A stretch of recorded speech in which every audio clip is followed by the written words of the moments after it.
Johnny need to be with a woman like that. Right. See, that woman got his back. If they wound up together, I'd be like, yeah, that's the type of woman you need in your life. All we want is truth. And whatever truth is right and whatever is wrong, then you should be prosecuted for that wrong. I'm not going to applaud anybody doing anything bad to any woman do anything bad to any man.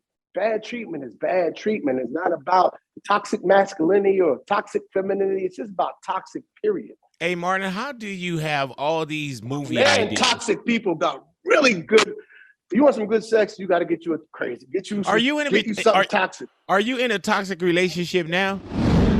Big boy. There you go. Real 92.3, LA's new home for hip hop. Big Boy's Neighborhood, ladies and gentlemen. We sat down with Marlon Wayans, and we said, Marlon Wayans, after this defamation lawsuit is over with Johnny Depp and Amber Heard, we got to get back together just so we can dialogue about this series finale. And the reason why I call it a series finale, Marlon, it was like I was watching a TV show, bro. It was definitely informative. It was interesting. But what's funny is any man, woman that's ever been in that toxic, passionate, crazy love, anybody that's had great sex for long periods of time, understand this weirdness that they call love. So it's damaging on both sides. She definitely was lying about some things, but I'm not. The thing about it is, as a man, I know I would never hit a woman. Right. Never. Right. That's not who I am. That's not who I am. But at a point, I will stop you from emasculating. I ain't gonna hit you, but I'm gonna stop you, and I've been known to sleep in the closet. Right. The girl tell me, I was like, excuse me, move me. My daddy didn't raise me like that, so I said, excuse me, I ain't going nowhere. Move me. I said, you know what? Here's what I'm gonna do. I grabbed some t-shirts, and I laid down and went to sleep right on my hardwood floors until the woman left. You gotta wait them out. Hey, now, say for instance that was in court and that played out. How ridiculous does that sound? You know what I trip off of, Marlon? I'm like, bro, the case is already gonna look bad. We talking about dookie on sheets, lines of cocaine perfectly lined up. The dog did. Now the next defamation case. And that sounds crazy, right? Right. Unless you've been in a toxic relationship that involved lots of drinking and drugs, then someone pulling on the bag, you go, yeah, that happened. We did a little too much last night. But you know what though, Marlon? She blamed it on the dog, man. So now the dog, from what I understand, the dog is trying to get a defamation. Yeah, that's the next defamation case that's gonna come up. The dog is like, man, you defaming me for what I do now. I didn't drop no deuce in that bed. The dog was sitting there going, I don't even need chicken. Right. I like beef. I don't even need chicken. You had chicken that night. Hey, Martin, do you know how they play that out, man? Like, I would think if I'm in a situation where I'm caught up, and how do they bring the cameras into it? Like, who signs off on that? Or is it just something where the judge say, you know what, I'm going to allow him in? I know you're not Harvey Levin. I probably should have asked him that. But could you play out any of your relationships, good or bad, in court? I think it would all be bad. It's not good for anybody. No side wins in a toxic relationship. Because when you enter a relationship, what you're trying to do really is you're trying to rescue people from their damage. No relationship starts going, I'm going to turn her out. I'm going to make her miserable. No, a man goes, I'm going to love that woman. That broken, damaged woman who hurts from this, I'm going to come in and I'm going to rescue her. And the woman goes, that broken, damaged man, I'm going to come in and I'm going to rescue him. And the reality of it is the only people that can rescue you is yourself. And sometimes it gets blended up in that relationship, and it's not until you take you back, you realize, yo, I got work to do. Amber's probably sitting there going, I got work to do. I got to stop taking poos on people's beds. Yeah. There's something wrong in me. Yeah. And not only take the drop, but also have the wherewithal to cover it up. So that means if he didn't pull the sheets back, he would have got in there and went foot and ass first. And been if he didn't know and he woke up cuddling next to it. Yeah. Hey, man. Hey, Marlon, are you a Johnny Depp fan or Amber Heard fan? And did you watch Pirates? I watch Pirates. I think Johnny Depp is quirky, but he's an amazing actor, right? And I know Amber is an amazing actress too. And I mean, in court, I was like, yo, this is she should have got the role for what's that movie that Ben Affleck did? Jace, you know which one? You're talking about Gone Girl? Gone Girl. She should have been Gone Girl. They miscast Gone Girl. She was far Gone Girl. I was like, damn, she's good. This is an audition. I'm hiring her. But I mean, look, they're both like, you know, when it comes to talent, right? I think we should extract people's talent and put that somewhere else, because I don't like people getting canceled from the thing that they do great because of something they did bad. Right. I feel like we have to learn to allow, that's part of the artistry, is the toxic. The great artists turn their toxic stuff into love, right? And no matter what that is, but we have to take, and as people, enjoy the love and the joy that whatever that art form brought us. We can't forget the fact that, you know, they did heinous things, but we can't forget the beauty of whatever art they did. It's like, for me, never to watch, you know, me never to listen to a R. Kelly song ever again. Me never to watch an Amber Heard movie ever again. Me, every time Cosby comes on, I turn the channel. Me never even put it again. Instead of life is food. And the way I look at life is this, you know, you take the nutrients, and the nutrients is what God gives us, our natural gifts, and what's good about it. And what's bad about us, let's poo into the toilet. Nobody ever looks at poo and goes, hey, what's in there? Right. I need that. I need that stuff. That's the toxin.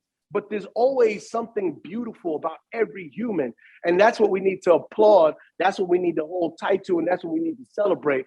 And this cancel culture thing, like you never was funny before, you never was a great artist. Yo, people are damaged. We need rehabilitation. There's more things that we need to put forth. And, you know, it's just sad where society is going. We turn into Romans. You know, we can't even appreciate people for what their art form is. I think they both should still do movies. Right. And that's what I was out of Aquaman. That's what I was going to ask you too, man. Do you think that Johnny Depp could do another Pirates?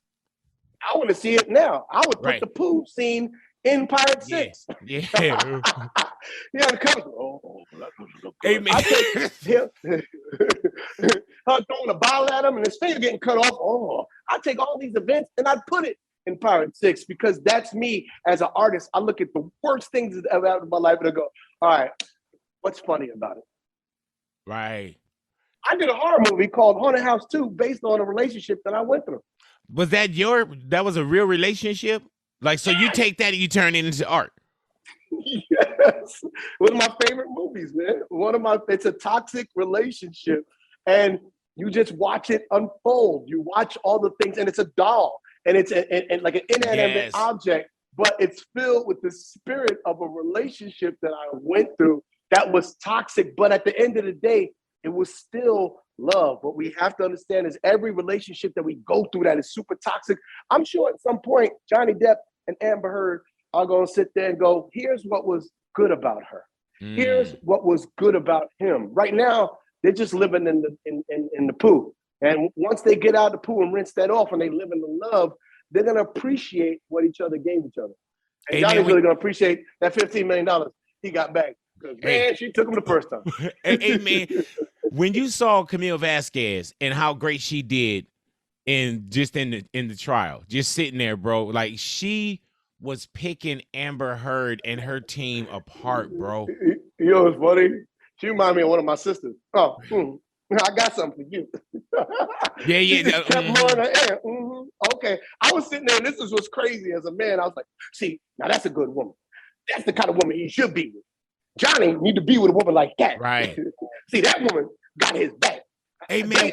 If they wound up together, I'd be like, yeah, that's the type of woman you need in your life.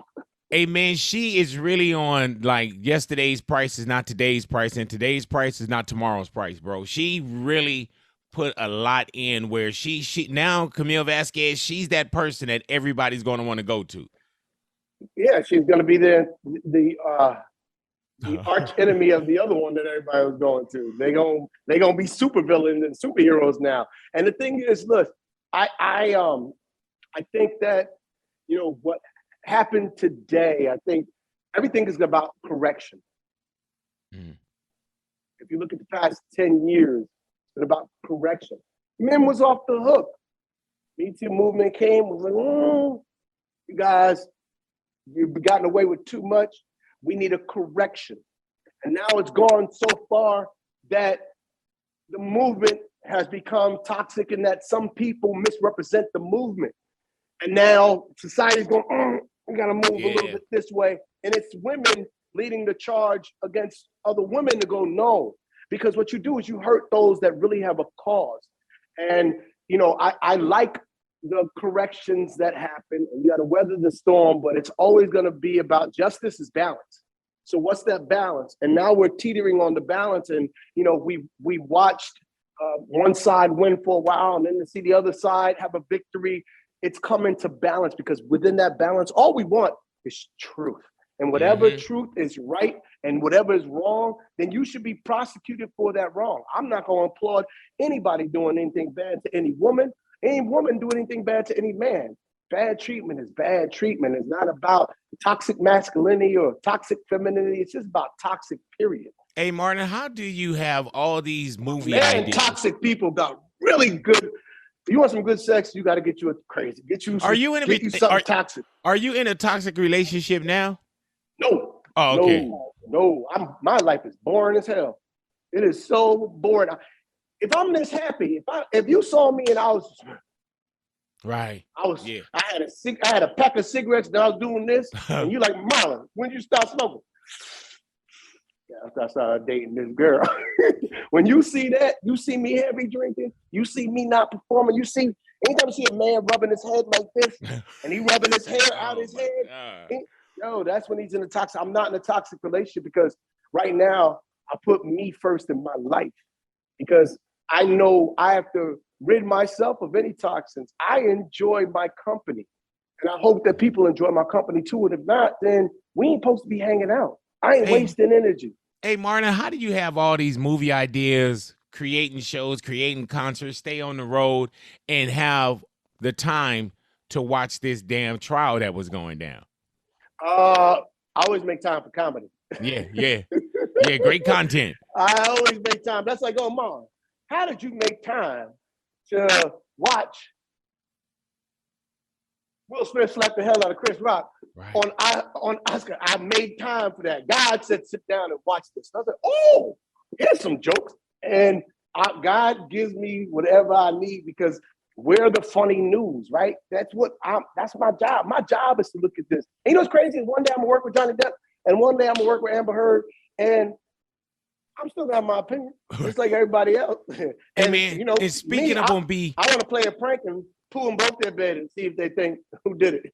Hey man, if you with the topics that's going on, we talk about current events. The Red Table Talk just came with Jada Pinkett Smith talking about she finally addressed the Will Smith slap for Chris Rock. Have you had a chance to view that as we're sitting here talking now?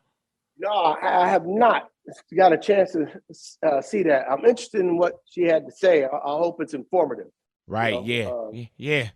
That'll be another one that we'll catch up on. Oh, really? Okay. Yeah, well, I got a whole hour on the slap. I'm gonna do that this weekend, next weekend at the Irvine Improv. I'm doing the late show Friday, Saturday, and maybe Sunday. So I'm gonna talk about that. It's a whole hour. I probably could get 3 hours out of it. Why did you work that into your new comedy routine? The Chris Rock slap. It's messed up that you call it the Chris Rock slap. You call it the Will Smith slap. The Will Smith. Don't put it on the victim. The Will Smith slap. Yes, that's real talk. I don't know. It just felt so relatable to me. Like I had a whole nother hour having to do with dealing with my mom's death. And I had a whole nother hour on my family. And I had a whole nother hour on relationships. And then I just got to talking. Then this happened. I was like, and God took me for a spin. And I just have this awesome perspective based on my experience with all of them. And It's a beautiful set. It's funny, it's informative, and it's real. I love it. It's my favorite thing I'm doing right now. How do you separate yourself? You're not involved, but knowing Chris Rock and knowing Will Smith, what position does that put you in as you're even doing a comedy routine? Do you just go for it, or do you say, I got to protect Will a little bit, I got to protect, Chris a little bit? I'll go for it. I'm not a referee, I'm a promoter. So I just go for it. I'm fair, but I'm real. And somebody got to talk about it. Right now, he can't really talk about it because it's too close to him. He can't talk about it because it's too close to him. So for me, I'm just close enough, but far enough away so I can have a perspective on the whole thing. So, hey man, and they're both friends. Like, I love Chris Rock. I love Will. Like, I talked to both of them on Oscar night. You know what I mean? I've known Chris Rock since I was a kid. I know Will Smith since I was a teenager. Like, I know Jada since I was a teenager. Like, that dope, but it's still, as much as I know them. Hey man, is it different, Marlon, when you let's say you do talk about someone and the Wayans brothers, especially Marlon, you guys are known for like what's he gonna do? What's he gonna do? Slap me? Maybe not. Hey man, yeah, I know he come up. He's on his way up. Like, gotcha. Hey man, how do you go back in a room when you know you said something about somebody and either they're upset or you're like, I wonder how did they take that joke? Well, I don't think about it. Yeah. I don't even think about that, man. This is jokes. This is what I do. You act like that when someone's on your show and you might have them on the next day. You still gonna get your jokes in. You still gonna talk about it. Your job, our job in being in media is to talk about things that happen and find the light in it. And you ain't wrong for that. I can't act like that didn't happen in front of the world. Everybody know what's up. So hopefully you have a healing perspective. Because at the end of the day, for me to tell all the jokes, to bring it all together, to make everybody feel good about something that could have been really bad. But I think it's for us to find the humor. That's what we do, man. That's my job, right? A fireman's job is to go and burn a building and to rescue people. My job is to take the worst experiences and find the light in them. That's my job. Man, and you do a great job, Marlon. And I appreciate you, bro. Thank you for jumping on with us, man. We just had you probably got me canceled. Sooner or later, you probably got yourself canceled. And I'm gonna go, it's Big Boy's fault. Yeah. It's Big Boy's fault. Hey man. They're gonna start telling all your dirt. Oh man. I be lying. I be like, Big Boy pooed in my bed. Look at this. Look at that. Smell it. That is him. Nobody eat that many vegetables except Big Boy. Hey, brother, I love you, man, and thank you for checking in with us, Marlon. And we got to do this more often, man. Like, anytime. I appreciate you, man, and God willing, we'll see you very soon. And I know we got to announce some dates that's coming up, man, as you continue to get the hour, not even get the hour together, the hours that you have. It's special. I'm gonna be in Texas later on this month, San Antonio. I'm gonna be in Dallas. I'm gonna be in Houston, and I'm gonna be at in Austin. So that's later on this month, like somewhere around the 15, 16, 17. And then next weekend, I'll probably be at the Improv in Irvine doing the late shows. Man, keep us in tune, man, so we can let everybody know exactly when it is and what's going down and if it's locked in 100. All right. Get this great. Let's go. There it is, Marlon Wayans. Well, Marlon Wayans official to get tickets. Peace. Marlon Wayans, what? One more time? Marlon Wayans official. Marlon Wayans official, man, and officially Marlon Wayans in the neighborhood. Thank you, my brother, Big Boy's Neighborhood.